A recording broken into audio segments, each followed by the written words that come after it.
A Sexta-feira 13, historicamente vista como uma data associada à má sorte, é frequentemente considerada uma desculpa para atividades temáticas assustadoras, como maratonar filmes de terror. Este ano marca a primeira vez desde 2017 em que a Sexta-feira 13 ocorre em outubro. Neste vídeo, vamos explorar alguns eventos verdadeiramente aterrorizantes que ocorreram nesse infame dia de má sorte. Tupac Shakur, renomado rapper americano e um dos mais influentes de todos os tempos, foi alvo de um atentado em 7 de setembro de 1996, enquanto celebrava o aniversário de seu sócio de negócios em Las Vegas. Durante a noite, ele compareceu a uma luta de boxe no MGM Grand, onde foi baleado por ocupantes de um sedã branco. Tupac sucumbiu aos ferimentos 6 dias depois, em 13 de setembro, uma sexta-feira.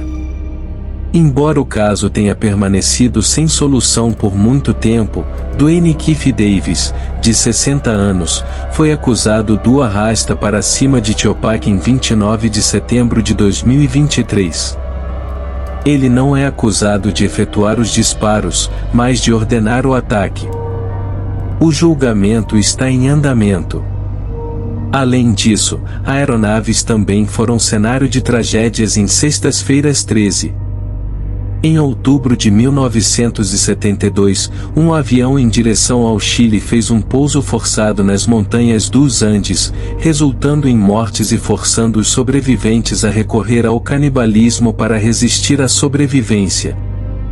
Em outro incidente, no mesmo dia, o Aeroflot 217 caiu durante o pouso na Rússia, resultando em todas as 174 pessoas a bordo indo de arrasta para cima devido a condições climáticas ruins e possíveis erros humanos. Mudando do céu para o mar, o desastre do Costa Concórdia em 13 de janeiro de 2012 também é digno de nota. O navio de cruzeiro, com 8 anos de idade, partiu de Civitavecchia, Itália, e enfrentou um trágico acidente.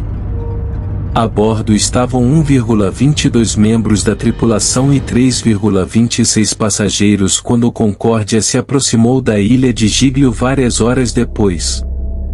Em vez de seguir sua rota usual, o navio alterou seu curso para se aproximar da pequena ilha Toscana, realizando uma saudação marítima que envolveu o toque da buzina do cruzeiro para impressionar os observadores em terra. Embora o Concórdia já tivesse realizado tais saudações no passado, a área era conhecida por ter afloramentos rochosos, e em algum momento, uma formação desse tipo foi percebida no caminho do navio. Francesco Schettino, o capitão, deu a ordem para mudar o curso, mas, devido a problemas de comunicação, o timoneiro indonésio aparentemente dirigiu o barco na direção oposta. Levou um pouco mais de 10 segundos para corrigir a manobra, resultando na proa do barco desviando-se, enquanto a popa colidiu com o Recife por volta das 21h45. O dano foi significativo. O lado de boreste do Concórdia sofreu um rasgo de 174 pés, levando o navio a Dernari, posteriormente, a afundar parcialmente, pousando de maneira desigual em uma saliência subaquática. Embora um esforço de resgate de 6 horas tenha conseguido levar a maioria dos passageiros à costa, 33 pessoas foi de arrasta para cima, incluindo 27 passageiros, 5 membros da tripulação e, posteriormente, um membro da equipe de resgate. Uma investigação se concentrou nas deficiências e nos procedimentos adotados pela tripulação do Concórdia, bem como nas ações do capitão Francesco, que abandonou o navio prematuramente, deixando cerca de 300 passageiros a bordo do navio afundando, a maioria dos quais foi resgatada por helicópteros ou barcos na área. Schettino foi considerado culpado de homicídio culposo e condenado a 16 anos de prisão. Apesar das críticas, a Costa Cruzeiros e sua empresa controladora, a Carnival Corporation, não enfrentaram acusações criminais. O custo total do desastre, incluindo compensação às vítimas, custos de reflutuação, reboque e sucateamento, é estimado em 2 bilhões de dólares, mais de 3 vezes o custo original de construção do navio, que foi de 612 milhões de dólares. A companhia de cruzeiros ofereceu compensação aos passageiros para cobrir todos os danos, incluindo o valor do cruzeiro, mas apenas 1/3 dos sobreviventes aceitou a oferta. Este continua sendo o maior desastre envolvendo um navio de cruzeiro moderno. David Anthony M. Segreve nasceu em Southport, Inglaterra, no ano de 1951, sendo filho de Bella e Thomas M. Segreve. Ele ocupava a segunda posição entre seus 6 irmãos. Devido ao fato de seu pai ser sargento no exército britânico, grande parte de sua infância foi marcada por constantes mudanças de uma base militar para outra. Isso implicava que, em um ano, ele poderia estar frequentando uma escola militar na Inglaterra e, no seguinte, na Alemanha. De acordo com a mãe de David, o período vivido na Alemanha foi o mais feliz de sua vida. Em 1967, aos 15 anos, David deixou a escola e ingressou na Marinha Real. No entanto, sua permanência na Marinha foi interrompida em agosto de 1971, quando foi dispensado após ser julgado por iniciar um incêndio que resultou na destruição de uma sala de refeições. David retornou então à casa dos pais, mas esse período marcou um declínio em sua vida. Sua noiva o deixou, foi demitido de diversos empregos, e seus pais, cansados dele, o expulsaram de casa. Nesse momento difícil, David procurou refúgio na casa de seu amigo Clive Kenneth Ralph, que o acolheu junto com sua esposa Dorothy e seus 2 filhos pequenos, Paul e Dawn. Clive e Dorothy eram amigos de escola, com uma diferença de 5 anos entre eles.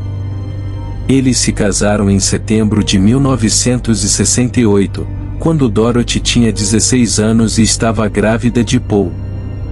Quando David se mudou, Dorothy estava esperando o terceiro filho, Samantha, que nasceu em 14 de julho de 1972. Enquanto Clive e Dorothy estavam ocupados com o trabalho, David desempenhava o papel de babá para as crianças Ralph.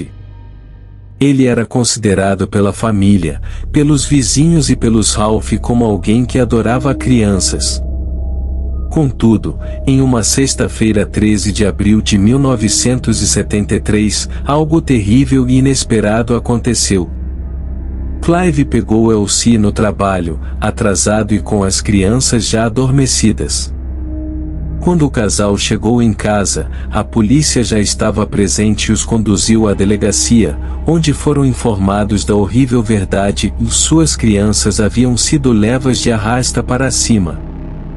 David, embriagado e enfurecido, cometeu os arrasta para cima de forma violenta, utilizando métodos diferentes para cada pequeno, inclusive usando um machado para mutir você já sabe seus corpos. A polícia deteve David às 3h50 caminhando em uma estrada próxima à residência dos Ralph. Inicialmente, ele negou qualquer responsabilidade, mas algumas horas depois admitiu, justificando de maneira repugnante que o bebê estava chorando. David foi condenado a várias sentenças de prisão perpétua, com um mínimo de 20 anos. Durante os 45 anos que passou atrás das grades, David foi frequentemente alvo de abusos por parte de outros detentos. Em dezembro de 2018, um conselho de liberdade condicional concedeu a liberdade a David, alegando que ele havia passado por mudanças significativas e não representava mais uma ameaça. Ao final do relato, há uma transição para o tema da sexta-feira 13 e a superstição associada a ela, mencionando brevemente a história de uma pessoa chamada Das Baxter, que optou por permanecer na cama para evitar má sorte. De repente o chão de seu prédio desabou em uma sexta-feira 13 de 1976. O texto sugere que, no final das contas, talvez seja apenas mais um dia no calendário, semelhante a qualquer outro.